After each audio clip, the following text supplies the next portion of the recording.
Today's episode is brought to you by Mazars. SoundCartel.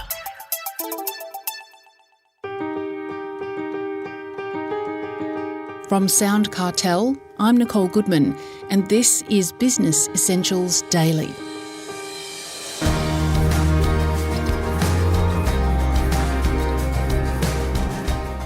Are your business dealings always done with the utmost integrity? Of course they are. But think for a minute. Imagine you're up against the wall, times are tough, the bank's knocking on your door. Could your standards drop just a little as you search desperately for the way out of a difficult situation? Or maybe you're so determined to win that you'll cut corners to get there. It happens, says business advisor Alan Rodway. But don't let yourself go down that slippery slope, he warns, because integrity is 100% crucial to business success.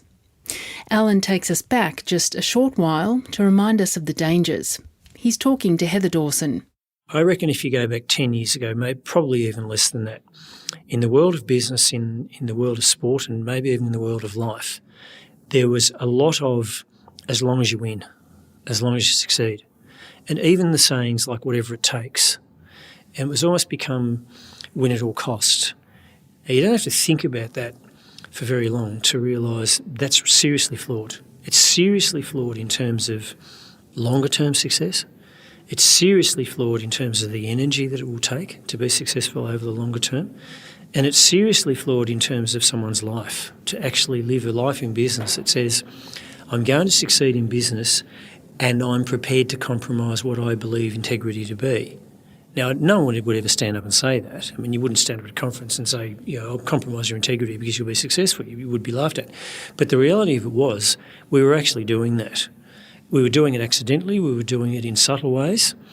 But it was manifesting in ways like mistreatment of staff.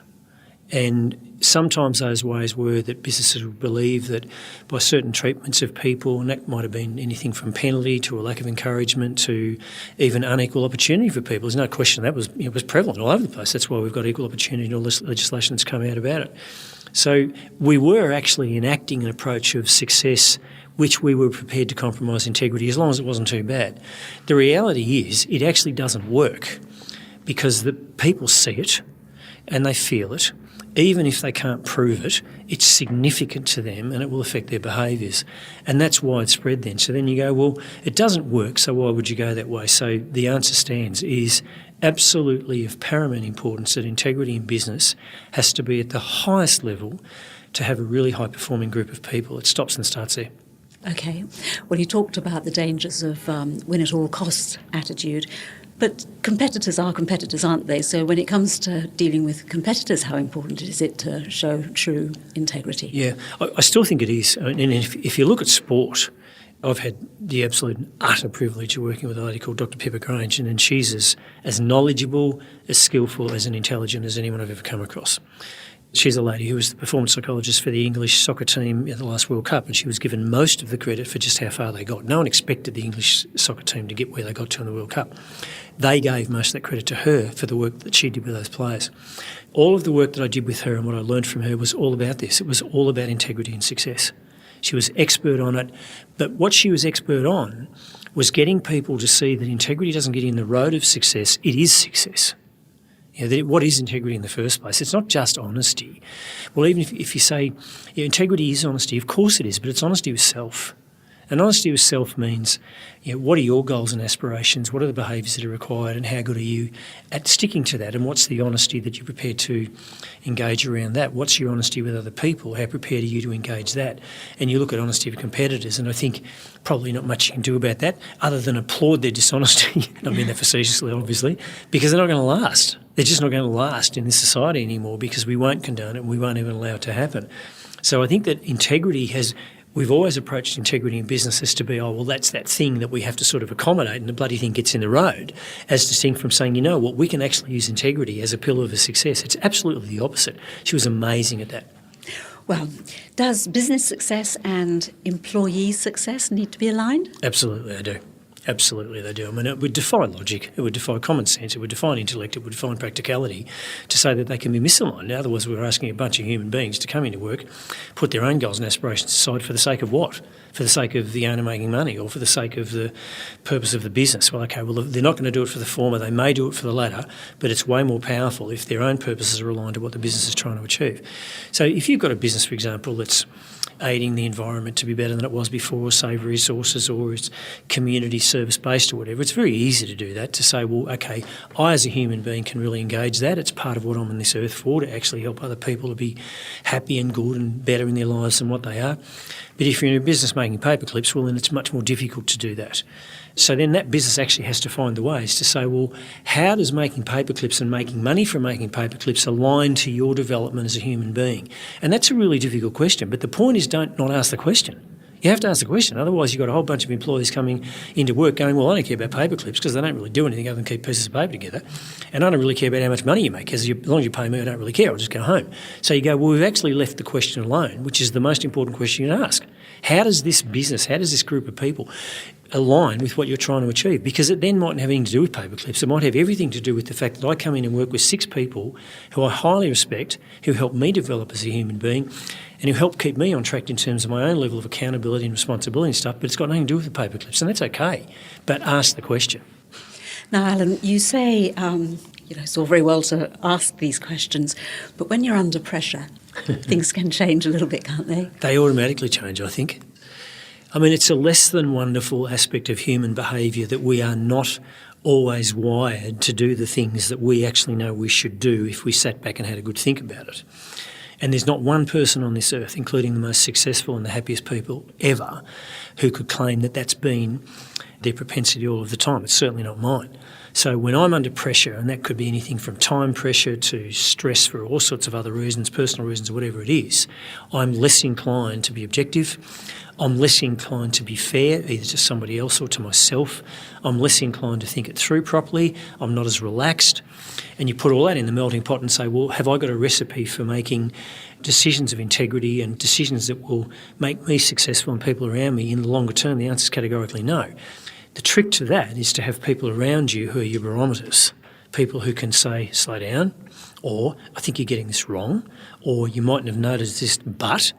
And those people have to know that that is your expectation of them, that they will alert you to the fact that you've moved into arenas that are skewed negatively and that may lack some integrity unintentionally. I've got one last question for you, Alan. You talk to small and medium-sized businesses all the time. Yep. Do you not think that most business people really are keen to show as much integrity as possible? Or is it a bit of a mixed bag? I don't have much doubt that when people start owning a business, whether it's a startup or they buy one or whatever, take it over, whatever, I don't think there's much doubt that I would say 95% of those people have every good intention in the world, that they want to produce good products for the market, sell them at a profit, be really good to their staff, be great for their family and be a really good owner, key person, boss type thing. I don't doubt that. But as the years roll on, and particularly as business gets faster and harder and more complex and more information is flowing into us and it gets harder and harder, that view accidentally starts to become lost. So it's not a brand of that person that they're a bad person. It is to say that they've fallen into a trap of a lack of awareness of what's really going on. Let alone, if things start to go south financially, then there's a saying, desperate people do desperate things. Now, they don't sit back and go, well, yes, it's getting really bad here, I better do something about it, so I might just cheat a bit or whatever it is. They don't really do that, but they have a need to fix a situation that's becoming quite dour. So when it gets to that point, integrity is not number one on their list. It's survival. And that might be survival from a financial perspective. It could be survival on a personal perspective because they're just sinking. And everyone listening to this will relate to that. If you're an owner of a privately run business, it's hard. It's really, really hard. And the stresses and strains are enormous. And we don't always ask the question, how do I get through this with total integrity? We just start asking, how do I get through this? How do I get through this? How do I get through today? How do I get through to Christmas? How do I cope? I've had 3 staff leave me. How do I do this? I'm losing sales. How do we cope? And it's not dishonesty and it's not an intended lack of integrity. It's an accident and it's lack of awareness and it's the pressure of trying to run a business when, in reality, very few people start owning and running a business when they really have the skills to do so. You don't have to pass the test to do it. You just have to have enough money to actually start the thing and see how you go. So the answer around that is hope that you've got people around you to support you through Again. and point out what's going on. Absolutely. Again, I don't like the term mentor, and you know I don't, Heather. I don't like that. I'd rather use barometers because it's sort of it's an informal way of much more easily creating people around you who know they are licensed to tap you on the shoulder with how you're thinking and how you're going about things. And I think if you're a business owner, you categorically need that. For me, it's not a mentor that you meet every month and pay to sit down and go, because that tends to sort of go into, you know, how's your business going, what decisions you're making, and that sort of stuff, rather than someone who knows you have that expectation of them. I think that's really crucial. That was veteran business coach Alan Rodway.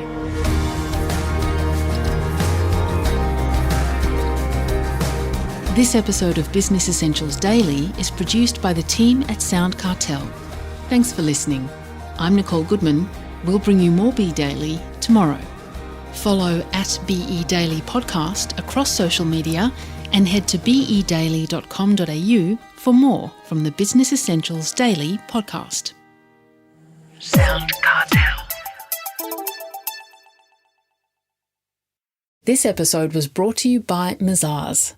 To find out more, visit mazars.com.au. That's mazars.com.au.